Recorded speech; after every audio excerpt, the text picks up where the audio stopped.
নামবেদন খাতা হ্যাঁ নামবেদন খাতাটা মনে গেছে আর তুমি তোমাকে দিয়ে প্রেজেন্ট করাতে হবে তাহলে তো বুঝতে পারবে তোমাদের দুইজনকে দিয়ে দেখতে হবে না তো বুঝতে পারবে না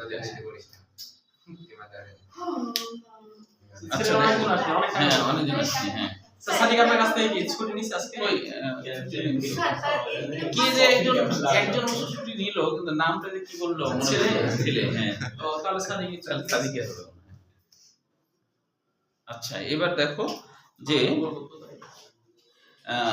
সরল এনজাইমতে গেল এবার বলছে কনজুগেটেড প্রোটিন জিনিসটা কি কোন এনজাইমে প্রোটিন অংশের সাথে যদি অপ্রোটিন অংশ থাকে এই জায়গাগুলো পাওনি হ্যাঁ তারপর বলে হ্যাঁ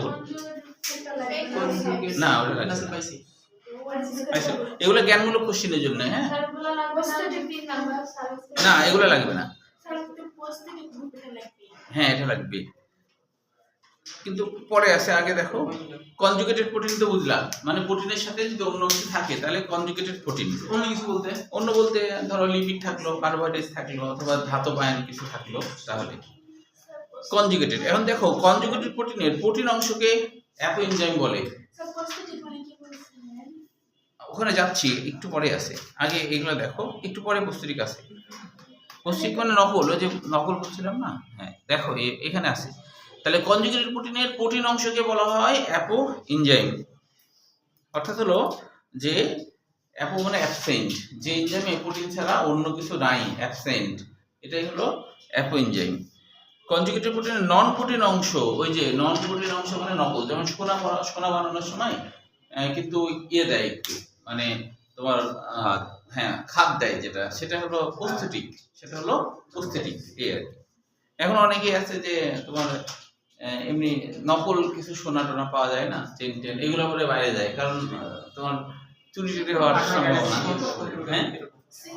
হ্যাঁ সিটি গোল্ড হ্যাঁ এগুলোর দাম তো দেখতে তো কেউ বুঝতে পারবে না অনেকে বিয়ে পার করে দিচ্ছে ওইভাবে ওই সিটি গোল্ড করে আছে কেউ তো বুঝছে না একবারে এত বিশাল বড় মনে করে পড়ছে চেন তখন মনে হ্যাঁ বোঝা যায়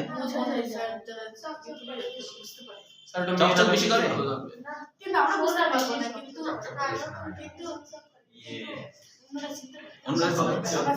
আচ্ছা আমি অবশ্যই চিনতে পারি না মানে ছেলেরা মনে হয় কেউই চিনে না তাই না হ্যাঁ ছেলেরা তো বিয়ে করতে গেলে তো ধরা খেয়ে যাবে চিনতে হবে না এদেরকে নিয়ে যাবা বিয়ে করতে গেলে তো তুমি বুঝতে পারবে না আমার বউ চিনতে হয়নি বউ হওয়ার আগের কথা বলা হচ্ছে বউ হওয়ার আগের কথা বলা হ্যাঁ এখন তুমি তো আর বলতে পারবে না তুমি ধরো পাত্রী দেখতে গেছো তো এখন তুমি কি পাত্রী জিজ্ঞেস করতে পারবা যে আপু না আপু তো বলবা না কি বলবা ও স্বর্ণকার নিয়ে তাই হয় এটা তো সম্ভব না আচ্ছা দেখো প্রস্থেটিক গ্রুপ ওই যে নকল অংশ এটা তো গেল এটা কাকে বলে এটা লাগবে এরপরে দেখো কোফ্যাক্টর কাকে বলে এটাও লাগবে এনজাইমের প্রস্থেটিক গ্রুপটি যদি এই যে ধাতুর আয়ন হয় মেটাল হয় তাহলে সেটা কোফ্যাক্টর এইটুকু পর্যন্ত এখন কোফ্যাক্টর কে এটা একটু মনে রাখবো হ্যাঁ কারা কারা কোফ্যাক্টর হিসেবে থাকে এটাও মনে রাখবো এই তিনটা কোফ্যাক্টর হলো যে এনজাইমের সাথে যদি কোনো ধাতু লেগে থাকে হ্যাঁ যে আয়রন বা জিঙ্ক হ্যাঁ এরকম কোনো ধাতু লেগে থাকে তাহলে সেটা কোফ্যাক্টর হ্যাঁ এখন দেখো যে কোএনজাইমের এখানে একটা কথা আছে যে এনজাইমের প্রস্থেটিক গ্রুপটি কোনো যৌগ রাসায়নিক পদার্থ হলে তাকে বলা হয় কোএনজাইম মানে ধাতু না হয়ে আর কি তো তখন এটাকে বলা হচ্ছে কোএনজাইম তাহলে এপিডি ফ্লাভিন অ্যাডেনিন ডাইনিউক্লিওটাইড এটা দরকার নাই তারপরে এনএডি এটিপি এটাও এমসিকিউর জন্য মনে রাখতে হবে এরপরে এখানে যে আছে না এপিডির ফুল মিনিং এগুলো লাগবে না এটা ফার্স্ট পার্ট 9 অধ্যায়ের অংশ এখান থেকে কোনো কোশ্চেন হয় না এবার এনজাইমের কাজের কৌশল এটা সৃজনশীল হিসেবে পড়তে হবে এনজাইমের কাজের কৌশল এটা সৃজনশীল হিসেবে হ্যাঁ এনজাইমের কাজের কৌশলের মধ্যে প্রথমেই হলো ইমেল ফিশার মনে রাখতে হবে এনজাইমের অ্যাক্টিভ সাইট প্রস্তাব করেন হ্যাঁ এনজাইমের অ্যাক্টিভ সাইট বলতে বোঝায় এনজাইমেরও কারোর সাথে যুক্ত হবে যে সেই যুক্ত হওয়ার ক্ষেত্রে তার অ্যাক্টিভ সাইট লাগে অ্যাক্টিভ সাইট মানে যেই সাইটে সে যুক্ত হবে যে সাইটে সে যুক্ত হবে আর কি, তাকে বলা হয় অ্যাক্টিভ সাইট। মনে করুন এই জিনিসগুলো হলো অ্যাক্টিভ সাইট। অ্যাক্টিভ মানে সক্রিয় সাইট, যে কারোর সাথে বিক্রিয়ায় অংশগ্রহণ করে। কয়েকটি গুরুত্বপূর্ণ কোএনজাইম একটাও লাগবে না? না, এগুলো একটাও লাগবে না। তাহলে এখন দেখো এনজাইমের কাজের কৌশলের ক্ষেত্রে ছবি দেখলে বুঝতে পারবা যে মনে করো এটা একটা এনজাইম, এখন এই এনজাইমটা কোনো একটা যৌগের সাথে যুক্তছে। ধরো এখানে এটা ইচ্ছা মতো দেওয়া যাবে, হ্যাঁ, ধরো এটা কোন দিলাম, এখানে হলো চোখা দিয়ে দিই। তাহলে এটা ধরো এ, আর এখানে একটা করলাম এরকম, এটা হলো বি। একটু ভিন্ন করি, ভিন্ন করতে হবে, মানে সব তো একই রকম হয় না, একটা সাইড এক একটা এক এক রকমের হয়, এটা বোঝানোর জন্য। হ্যাঁ, তাহলে এটাও তোমার হচ্ছে এটা ধরো বি। এখন এই দুইটার সাথে যখন একই হতে হবে, এই দুইটা যৌগ একসাথে যখন যুক্ত হবে তখন কি হবে? তখন হচ্ছে এই জিনিসটাকে তালাচাবি মতবাদ বলা হয়। এই জিনিসটাকে তালাচাবি মতবাদ বলা হয়। তখন এই জায়গায় এইভাবে করে দুইটা যৌগ এসে মিলিত হয়ে যাবে, এভাবে ধর মিলিত হয়ে গেল। হ্যাঁ, এটা এর সাথে ঢুকে গেল, দুইটা একসাথে একীভূত হয়ে গেল। হ্যাঁ, যখন এনজাইম দুইটা যৌগের মধ্যে যুক্ত হলো তখন ওই দুইটা যৌগ বিক্রিয়ায় অংশগ্রহণ করে ফেললো। তখন এটাকে বলবো যে যার সাথে যুক্ত হচ্ছে আর কি তাকে কিন্তু সাবস্ট্রেট বলা হয়। এটা হলো সাবস্ট্রেট, আর এটা হলো এনজাইম। এটা হলো এনজাইম। সাবস্ট্রেট হলো এনজাইম যার সাথে যুক্ত হয় তাকে বলা হয় সাবস্ট্রেট। তাহলে এখানে ই আর এস একসাথে যুক্ত হয়েছে, এনজাইম সাবস্ট্রেট। তারপরে এনজাইম এখন এর কি হাল করে দেখো, একে ভিন্ন কিছু বানাই ফেলবে। এবার দেখা গেল নতুন কিছু তৈরি হলো, মনে করো এটা সি তৈরি করলো, এটা মনে করো যে ডি তৈরি করলো। আর এনজাইম কিন্তু এনজাইমের মতো বের হয়ে চলে আসলো, এনজাইমের কোনো কিছুই হলো না, ও আগে যেমন ছিল তেমনই থাকলো। ও আগে যেমন ছিল, ওটা লাল কালি না, ও আচ্ছা দেখো বুঝতে তো পারছো, এটা হলো এনজাইম, এটা হলো এনজাইম। তাহলে এনজাইম কিন্তু আগের মতো ও খালি কি করছে, এই দুইটা যৌগের মধ্যে ঢুকছে, ঢোকার পর এই দুইটা যৌগের মধ্যে বিক্রিয়া করে নতুন কিছু তৈরি করে ফেলছে। কিন্তু ও যেমন ছিল তেমনই বের হয়ে চলে আসলো। ওই দেখতে এরকম ছিল না, কালির কথা ভেবো না, এমনি দেখো। তাহলে ও ওর মতো বের হয়ে চলে আসলো। এটা হলো পরীক্ষায় যদি আসে এনজাইমের কাজের কৌশল। যুক্ত হয়ে ভেঙে গেল বলতে এই দুইটা যৌগ একা একা ছিল, এরা নিজেরা বিক্রিয়ায় অংশগ্রহণ করতেছিল না। হ্যাঁ, বুঝছো? এনজাইম আসে ওদের কাছে আসলো তখন এই দুইটা যৌগই এনজাইমের অ্যাক্টিভ সাইডে যুক্ত হয়েছে। যুক্ত যেই হলো তখন এনজাইম কি করছে, এদের দুইজনের মধ্যে আবার বিক্রিয়া ঘটায় দিচ্ছে। এটা একটা অ্যাক্টিভ সাইড, এটা একটা অ্যাক্টিভ সাইড। এখন এনজাইম কি করলো, এই দুইজন যৌগের কাছে ডাকলো, কাছে ডেকে ওদের দুইজনের মধ্যে বিক্রিয়া ঘটায় দিল। যেমন ঘটক যে কাজটা করে, নরমালি ধরো বিয়ে হচ্ছিল না, ধরো একটা ছেলের সাথে একটা মেয়ের বিয়ে হচ্ছে না, ঘটক যে কি করলো যে ওই দুইজনকে এক জায়গায় করে ওদের কেমন ভাবে পাম্প করতে দিল যে ওরা পরে বিয়ে করে ফেললো।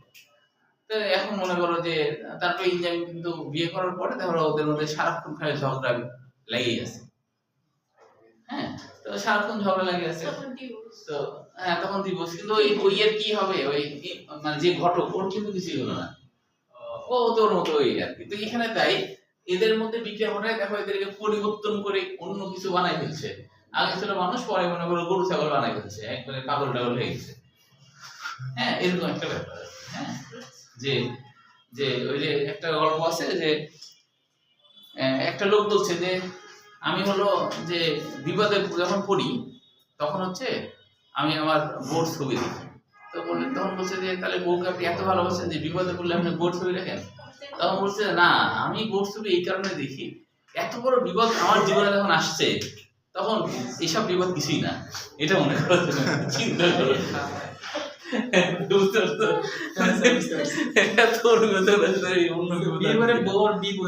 হ্যাঁ হ্যাঁ হ্যাঁ, করে ফেলছে, এখন করে ফেলে তো আর কিছু করার নেই।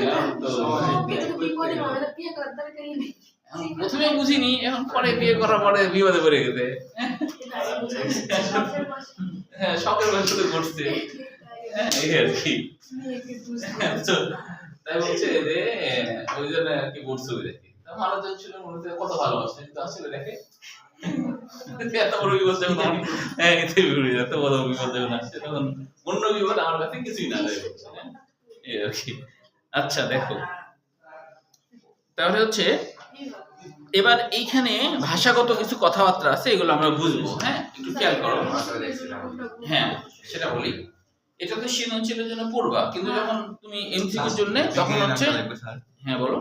হ্যাঁ এই যে বিজ্ঞানের নাম, ইমেল ফিশার লাগবে বললাম, সাল লাগবে না। হ্যাঁ আচ্ছা, ইনজামের কাজের কৌশলে দেখো, এখানে কিছু কিছু বিষয় জ্ঞানমূলক বা এমসিকিউর জন্য আসতে পারে। সেটাকে যেমন হলো ইনডাক্ট ফিট, তাকে বলে ইনডাক্ট ফিট। ইনডাক্ট ফিট মানে কি? এটা দেখো দ্বিতীয় নম্বর প্যারার। হ্যাঁ ইনডাক্ট ফিট মানে কি দেখো একটু। হ্যাঁ ইনডাক্ট ফিট জিনিসটা কি? ইন্ডাকশন মানে হলো, ইন্ডাকশন মানে হলো প্ররোচনা।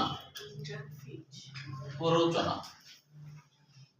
মানে এই কথাটা কেন আসছে জানো? কারণ হলো যে প্রথম বৈজ্ঞানিকরা ভেবেছিল, যেমন ইমেল ফিশার ভেবেছিল যে ইঞ্জিন কিন্তু কারোর সাথে কোন সাবস্টেটের সাথে, মানে যার সাথে যুক্ত হবে তাকে তো সাবস্টেট বলে।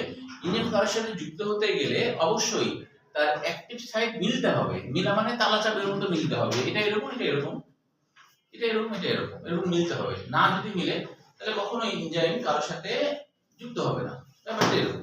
কিন্তু পরে দেখা গেল যে আসলে তালা চাবির মুখটা ভুল। ইঞ্জিন অনেক সময় যদি দেখা যায়, যেমন ধরো এরকম মনে করো এটা একটা ইঞ্জিন, মনে করো এটা একটা ইঞ্জিন। এখন এই একটা ইঞ্জিনে একটা অ্যাক্টিভ সাইড আছে। এখানে যে যৌগটা, সেই যৌগটা মনে করো এরকম দেখতে, তাহলে কিন্তু ইঞ্জিন এর সাথে যুক্ত হবে না। মিলছে না তো? মিলছে? তালা চাবি যেমন, চাবি কি সব চাবি কি ঢুকবে? সব চাবি দিয়ে তো তালা খুলবে না, তাই না? তো এখন ঢুকছে না, কিন্তু এ তো একটা সাবস্টেট আর এ হলো ইঞ্জিন। এখন সাবস্টেট ইঞ্জিনের কাছে আসলো, আসে বললো যে ভাই ইঞ্জিন, আমার সাথে তুমি একটু যুক্ত হয়ে আমার কিছু একটা কাজ করে দাও, আমার যোগ্যটাকে একটু উন্নত বা মডিফাই করে দাও।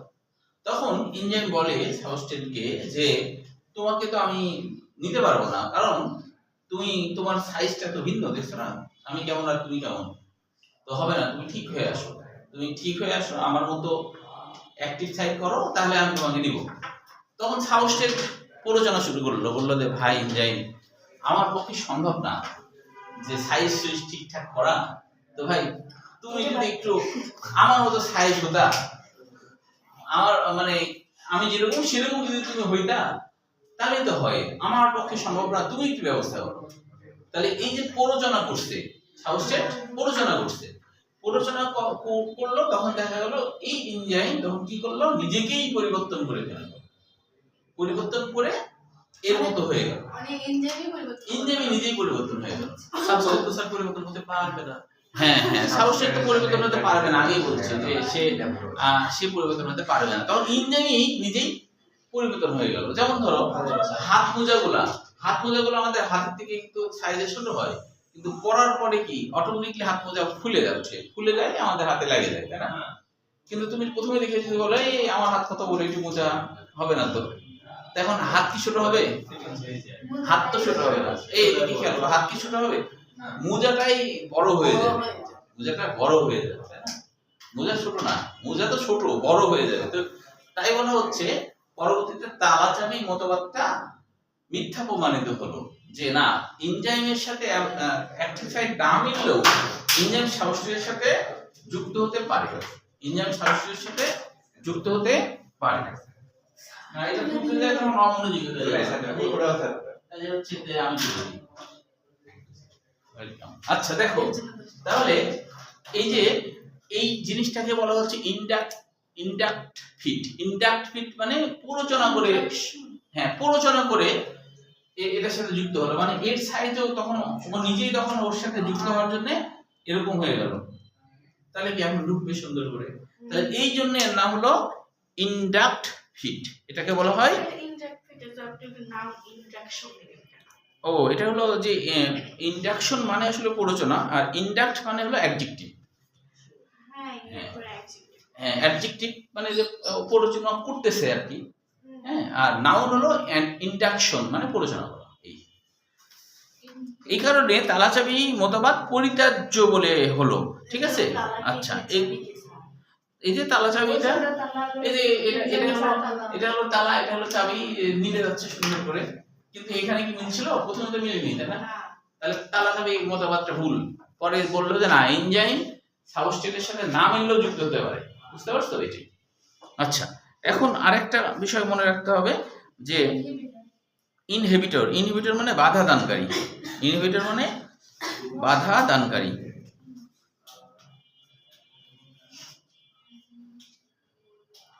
বাধা দানকারীর ব্যাপারটা হলো এরকম যে ধরো এইখানে তো এনজাইমের সাবস্ট্রেট সুন্দর করে এর সাথে যুক্ত হতে পারার কথা, কিন্তু দেখা যাচ্ছে কিছু পদার্থ এসে কি করে যে এই জায়গায় বসে পড়ে, এই জায়গায় বসে পড়ে, তাহলে তখন এর কি আর তখন যুক্ত হতে পারে না। এই পদার্থগুলোকে ইনহিবিটর বলা হচ্ছে, মানে বাধা দানকারী। এরা এখানে বসেও এটার বিক্রিয়া বন্ধ করে দিতে পারে, আবার বাইরের দিকে বসলে এখানে বিক্রিয়া বন্ধ হয়ে যায়। হ্যাঁ, বাইরের দিকে যখন বসে তখন হচ্ছে এইখানকার কিছু অ্যামিন গ্রুপ বা কার্বক্সিলিক গ্রুপ একটু চেঞ্জ হয়ে যায়, বাইরে বসলেও প্রান্তের দিকে চেঞ্জ হয়। ইনহিবিটর যেটা বসলো না, এর নাম ইনহিবিটর, মানে বাধা দানকারী, বাধা দেয়। কারণ?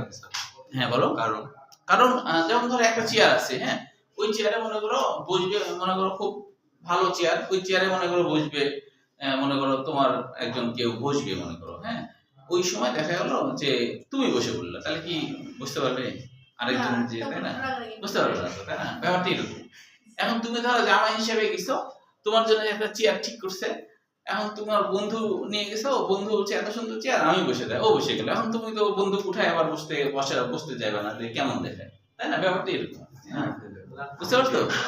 যেমন ওই যে বলে যে নাটোরে নাকি, আমাদের তো জন্মের পরে জিয়ার কাহিনী আমরা তো আর জানি না, দেখো তো ওই জিয়া নাকি নাটোরে কোন স্কুলে পড়ছে, তো জিয়া বলতে না, এই যে মেজর জিয়া, যে স্বাধীনতার যে, হ্যাঁ, তো ওই নাকি নাটোরে স্কুলে যখন গেছে, ওখানে স্কুলে ছোটবেলায় পড়াশোনা করছে, তো ওই নাকি এখন ওর জন্য খুব সুন্দর চেয়ার রেডি করছে, যেহেতু দেশে প্রেসিডেন্ট আসছে, তাই তখন প্রেসিডেন্ট মানে জিয়া তখন প্রেসিডেন্ট, তো ওই স্কুলে গেছে, এই জন্য গেছে যে ওই স্কুলে যেহেতু পড়াশোনা করছে তো তাই গেছে। এখন গেছে তো স্কুলে পড়াশোনা করতে সেই হিসেবে গেছে, কিন্তু স্কুলের যে হেডমাস্টার সে তো আর জানে না যে আমার স্টুডেন্ট হচ্ছে এখন দেশের প্রেসিডেন্ট, ওটা তো আর জানে না। তো হেডমাস্টার মনে করো খুব বদিয়ালা, খুব ভালো চেয়ার, হ্যাঁ, মানে রেডি করছে, ফুল টুল দিয়ে খুব সুন্দর করে সাজা টাজা রাখছে। এখন মনে করো যে প্রথমে পরিচয় দেয়নি যে, তারপরে হেডমাস্টার নিয়ে যাচ্ছে, মানুষজন সবাই আছে, তো এখন প্রেসিডেন্টকে স্যার স্যার বলছে, চিনা না তো, বড় হয়ে গেলে তো চিনা যায় না। এখন চেয়ারে যখন বসবে তখন হলো এবার হেডমাস্টারকে বলছে স্যার আপনি বসেন, তখন বলছে আমি বসবো কেন, তখন বলছে স্যার আমি হলো আপনার স্টুডেন্ট ছিলাম, তখন কিছুতেই জিয়া আর বসলো না, ওই হেডমাস্টারকে বসালো, মানে কি ইনহিবিটরকে বসালো। তাহলে এখন জিয়া বুঝতে পারবে নাকি কোলের উপর বসবে, ব্যাপারটাই বুঝতে পারছো? এটাই হলো। সেই জন্য তোমরা হচ্ছে খুব বড় কিছু হয়ে গেলে, মানে তোমরা ধরো এরকম বড় কিছু হয়ে গেলাম, অনেক বড় লোক হয়ে গেল, শুধু আমি বলে না, তোমার যত শিক্ষাগুলো আছে সবার জন্য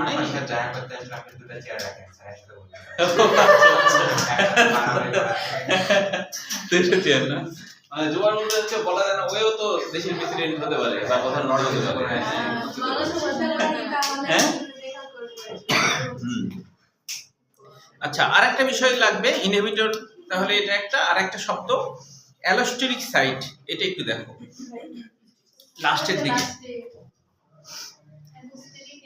হ্যাঁ হ্যাঁ, তো অ্যালোস্টেরিক এনজাইম, তো এই অ্যালোস্টেরিক কথাটা আসছে অ্যালোস্টেরিক, অ্যালো মানে অন্য প্রান্ত, অ্যালো মানে শুধু, অ্যালো মানে কি অন্য প্রান্ত, অন্য সাইড, অ্যালো মানে অন্য, আর অ্যালোস্টেরিক মানে দিক, অন্য দিক বা অন্য সাইড। হ্যাঁ, স্টেরিক মানে দিক, তাহলে অন্য দিক। অন্য দিক মানে কি, যে দেখা যাচ্ছে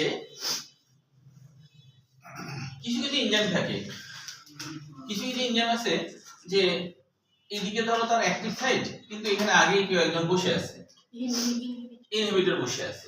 এখন এখানে চলে আসছে তোমার হচ্ছে সাবস্ট্রেট এসে বলছে যে হাই হাই আমি এখন কি করে বসবো, অন্য দলটা এসে বসে আছে, কি করে বসবো?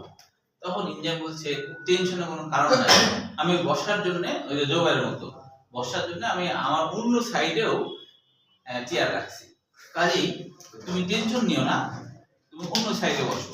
তাহলে অন্য প্রান্তেও আবার একটি সাইড আছে, তাহলে এখানে বসতে পারো না, ঘুরে দিয়ে এখানে বসো।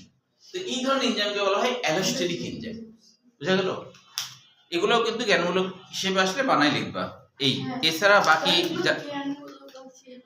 হ্যাঁ। আর সৃজনশীল তো পুরাটাই লিখতে হবে এই পর্যন্ত, বিক্রিয়া কাজের আগ পর্যন্ত লিখতে হবে। এবার দেখো, এবার হলো যে এনজাইমের শ্রেণীবিন্যাস, গঠন বৈশিষ্ট্য হিসেবে শ্রেণীবিন্যাস। সরল এনজাইম, এটা এমসিকিউর জন্য লাগবে। সরল এনজাইম কি কি? সুক্রেজ আর হলো অক্সিডেজ, সরল এনজাইম। এরপরে দেখো যৌগিক বা সংযুক্ত এনজাইম, অর্থাৎ আগেই তো আমরা জেনেছি কনজুগেটেড এনজাইম, তাই না? প্রোটিনের সাথে অন্য কিছু থাকা, যেমন এফএডি এনএডি, এটা মনে রাখো। এইটা কিন্তু কি ধরনের বিক্রিয়াকে প্রভাবিত করে তার উপর ভিত্তি করে এনজাইমকে নিম্নলিখিত প্রকারে ভাগ করা যায়। এটা হলো 6টা লাগবে, প্রথম 6টা সৃজনশীল, সৃজনশীল। হ্যাঁ, তবে আমি সহজ করে দিচ্ছি, এত বড় করে লিখবা না, সহজ করে। যেমন ধরো অক্সিডো রিডাকটেজ এনজাইম, তুমি এটা লিখবা যে এনজাইম কোনো সাবস্ট্রেটের জারণ বিজারণ ঘটায় তাকে বলা হয় অক্সিডো রিডাকটেজ, বা শেষ। বুঝা গেল কি?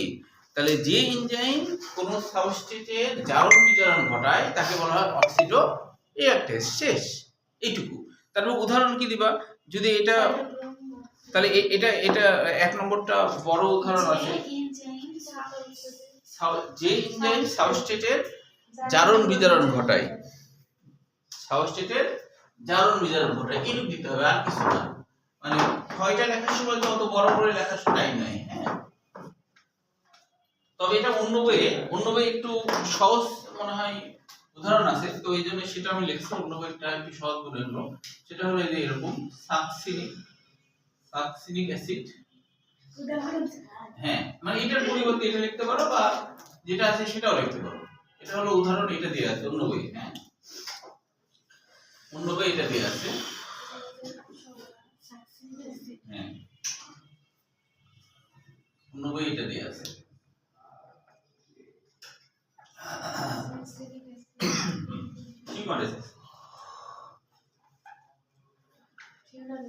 ফিউমারেস, এটা অন্য বই দেওয়া আছে। এইটাও দিতে পারো, কারণ এটা একটু ছোট মনে হচ্ছে, তাই না? এটা একটু ছোট না বইয়ের থেকে, সেজন্য এটা দিতে পারো। হ্যাঁ, এটা হচ্ছে যে এমসিকিউ, এটা সৃজনশীল হিসেবে আসে তো। আর যদি এমসিকিউ হিসেবে, তাহলে ওই যে যেমন আছে না, এই যেমন গুলো দিতে হবে। যেমন হলো সাইটোক্রোম অক্সিডেজ, ফসফোগ্লিসারাইড, এইসব আর কি। এগুলো হচ্ছে এমসিকিউর জন্য। আর এটা হলো বর্ণনামূলক লেখার সময় কাকে বলে একটা করে দিয়ে দেব। এই এরপরে দেখো 2 নম্বরে ট্রান্সফারেজ, মানে প্রতিস্থাপন এনজাইম। এটা তো সোজাই আছে, এক লাইনে লিখবা। এই জাতীয় এনজাইম কোনো একটি পদার্থ হতে একটি গ্রুপকে অপসারিত করে অন্য একটি পদার্থের সাথে সংযুক্ত করতে সাহায্য করে, যেমন কাইনেস, এটা লাগবে। এখন 2 নম্বরটাও যেহেতু বড়, তাই এটা অন্য বইটা লিখতে পারো। অন্য বই যেটা আছে সেটা দেখো 2 নম্বর, এটা 1। এবার 2 নম্বরে কি আছে দেখো,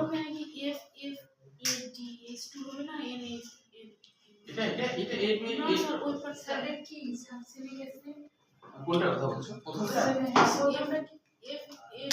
হ্যাঁ, ABB, আর এটা হয়ে যাবে ABBH2। না, Na থাকলে তো Na হতো। এটা বই যেটা আছে, ওই বই আলিমের বই যেটা আছে সেটা দিয়েছি, বুঝছো? Na দিয়ে দিলেও হবে, সমস্যা নেই। তবে Na এর সাথে তো অন্য উদাহরণ, অন্য যে এটা অন্য। ট্রান্সফারেজ,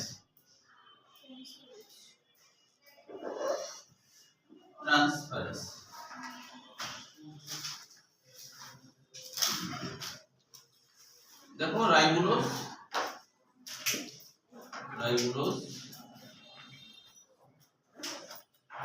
5-ফসফেট, ফসফেট রাইবোসাইড ফসফেট যোগ ATP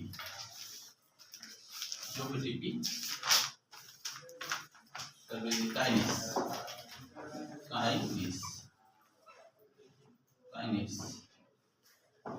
ribose 1/5 diphosphate ribose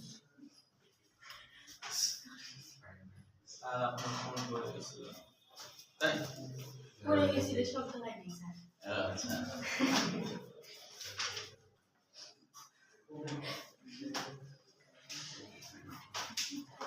ribose 1/5 sir কি লেখা বলো না বুঝলে বলো স্যার কি লেখা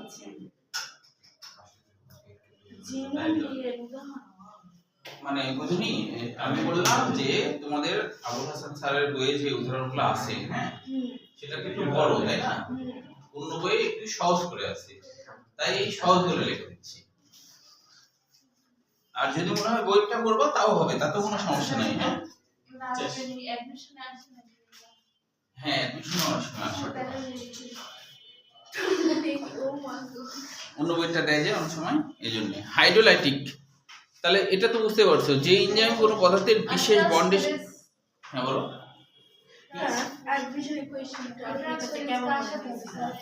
মেডিকেল একটা মেডিকেল কোশ্চেন তো একটু একাডেমিক এর থেকে একটু কঠিনই হয় সেটা তো বুঝতে পারছি কিন্তু আপনি হচ্ছে মনে করেন যে দেখেই উত্তর দিতে পারছিলেন না এটা তো কিছু তো পারা যায় দেখেই হ্যাঁ কিন্তু সবগুলো তো দেখেই পারা যায় না কতগুলো থাকে একটু কঠিন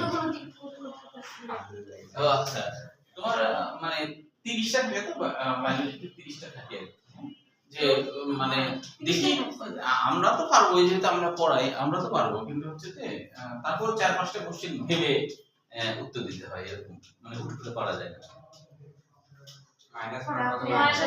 কতগুলো টাচ করছিলেন সেটা বলছিলেন হ্যাঁ আপনি যখন অ্যাডমিশন ও আমার সময় হ্যাঁ ও আমার এক মাসের জন্য চান্স হয়েছিল না তখনকার সময় চান্স হচ্ছে তখন 43 পেলে চান্স হতো আমি 42 পেয়েছিলাম আর কত কঠিন হ্যাঁ তখন কোশ্চেন অনেক কঠিন 100টা এমসিকিউ ছিল হ্যাঁ ওই একই এখন এখন 100 হ্যাঁ আগের মতই ছিল মানে 4টা ভুল হলে 1 মার্ক কাটা আগের মতই ছিল তবে হচ্ছে তখন কোশ্চেন কঠিন হয় কোশ্চেন কঠিন হতো সহজ হয় এখন তুলনামূলকভাবে সহজ হয় রাইবোজ এখন সহজ হওয়ার কারণ কি রাইবোজ 5 ফসফেট এটিপি হ্যাঁ তারপর হলো ইংলিশ কই থেকে পড়ছি রাইবোজ 5 ফসফেট এটিপি তারপরে kinase enzyme ribose diphosphate ATP হ্যাঁ বলো ও ইংরেজি একাই রাইবোজ ও সেটা মনে নেই অবশ্য তখন কাশটা করছি তো আর এই বায়োলজিতে মনে আছে তখন আমাদের এই বই ছিল স্যার এখন প্রশ্ন সহজ হয় কেন বলতে ও এখন সহজ হয় কারণ হলো এখন বেসরকারি মেডিকেল অনেক হয়েছে তো তো মানে অনেকে তো সরকারিতে না হলে বেসরকারিতে পারে বেসরকারিতে চান্স পাইতে গেলেও তোমাকে অন্তত পাস করতে হবে তো হ্যাঁ হ্যাঁ পাস করতে হবে তো ওই কঠিন কোশ্চেন গুলো পাস করতে পারে তখন বেসরকারি মেডিকেল গুলো তখন স্টুডেন্ট পায় না ওই কারণে বুঝতে পারছো আপনি এবার এখন কিছু পরীক্ষা দিলে আপনি 100 পাবেন এখন তো পাবোই এখন তো পাওয়া যাবে না কিন্তু বায়োলজি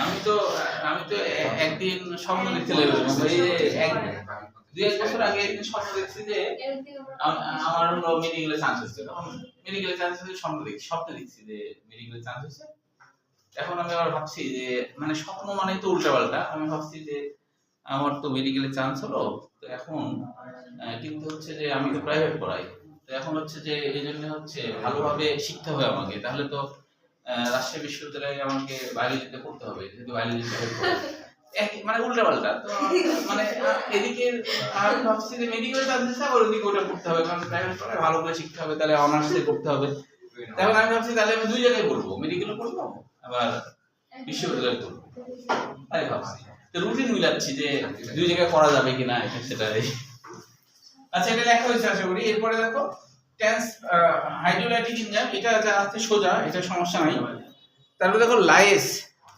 মানে ভেঙে ফেলা লাইসের বাংলা অর্থ কি ভেঙে ফেলা যে এনজাইম কোন যৌগকে ভেঙে ফেলে আর কি হ্যাঁ